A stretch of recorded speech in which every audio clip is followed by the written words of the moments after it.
just knowing how close you and Jalen are, and working with the same personal development coaches and all that, to see him have the kind of success when he's alongside you guys, veterans that can help him and put him in the position to be successful. How important is that for his growth? I think it's extremely important. I mean, like, that kid had no clue what he was walking into, right? You know, you're the 20th pick, you're a first-round pick. Everybody from the outside is telling you, you know, like, you're this, you're that, and then you have to come in and, I don't want to say be humbled because he's a humble kid, but realize that, you know, sometimes the NBA is just timing and opportunity, and you have to be patiently relentless, and that's what he's been.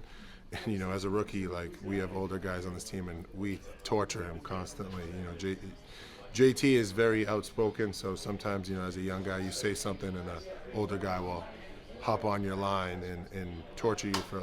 So he takes it in stride, and I couldn't be more happy for him because you see the amount of work and time that he puts in to his craft and his game, and to ask a young kid, what are we, 42 games into it, to be like, hey, you might get an opportunity in 5 or 6 or 7 out of those 42 games, and to be prepared like he was to go in there and make an impact, to help us win, to make big shots. I mean, you can't just teach that stuff. That's who he is as a person. I mean, he's a guy that came into the league knowing that he was going to have smaller opportunities, but was going to focus on the defensive end. For him, not only to show the energy on the defensive end, but also get rewarded by getting a 3 and getting some more minutes in the later game. Do you think that helps him? Because he's very much of an energy kind of guy. Yeah, no, I definitely think that is, and I think that's just how life works, right? You know, you're process based, right? And he hasn't really strayed away from his process of getting in the gym, doing his reps down in the G League, practicing with us, you know, getting in at the end of games. You know, him and Damari Carroll do a great job of, you know, working together, and, you know, you never know when your moment is going to come, but how fitting is it, you know, for when guys are out, that not only does he impact us defensively, but he gets rewarded with, you know, making 2 threes, where I've seen him work countless hours running to those spots to get those. So it's there's no instant gratification in your process. So I'm glad that during this journey and in his process, he got to have some gratification that, you know, the stuff that he's doing is paying off. As a unit, how important was it for you guys to have this type of defensive night against a really good offense? Yeah, I mean, you're talking about some of the best scorers in the world over there in their locker room. So defense was at the forefront of our mind.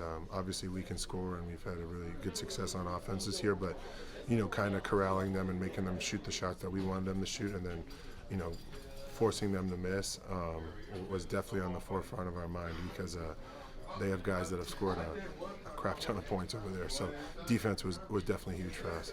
When we were talking to Kenny, he mentioned how intentional he is with his rotation, even when you guys are on a run. He's still going to make the substitutions and things like that. And, he wants to manage everyone's minutes. Just how helpful has that been for you individually, but also just collectively as a team? Yeah, I think, you know, I just touched on being process-based. I think a lot of us get that from Kenny, where, you know, high, low, in the middle, you know, we're going to stick to our process, and rotation is part of his process. He's not going to get too high or too low about the team, you know, going on a 5-0 run, and because there's a bigger picture, right? You know, we want to stay healthy going into the playoffs. We want to stay healthy so that we can win as many games as possible, and he's not going to let the emotions sway him in a game to overplay someone, or where someone gets hurt, or just see if I can squeeze 5 more minutes out of him. That's not his MO, and I think that's kind of been passed on to all of us. So all of us wake up every day. I mean, we have an amazing record, right? But I don't think any of us think about it. We're like, okay, I got to go to the gym and do X, Y, and Z, because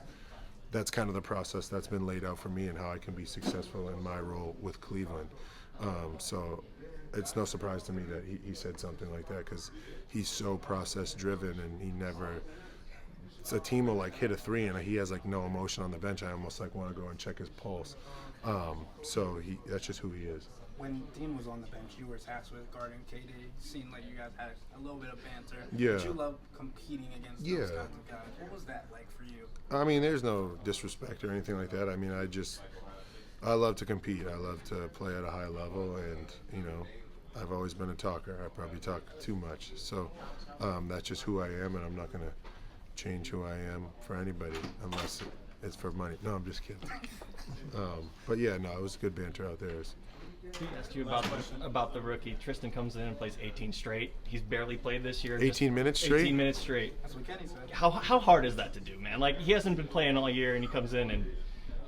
Tristan finds ways. Finds ways to muster up energy to do anything in life. But I think it just speaks volumes to who he is as a veteran, as a person. You can always count on Tristan, right? Whether if it's holding us accountable verbally, and then tonight playing 18 straight minutes. What you guys don't get to see is that he is the first one in the gym, and I want to say it's always either on the bike or the Versa Climber, making sure that his conditioning is right. So it's no surprise that he played 18 straight and was able to impact the game, because that guy, if he's not in the rotation, he's constantly working on his body and staying in shape so that when he is, you get production like he did tonight. I think, what do you have? 1 point? 10 boards. Yeah, exactly. Yeah. Double T, that's our guy.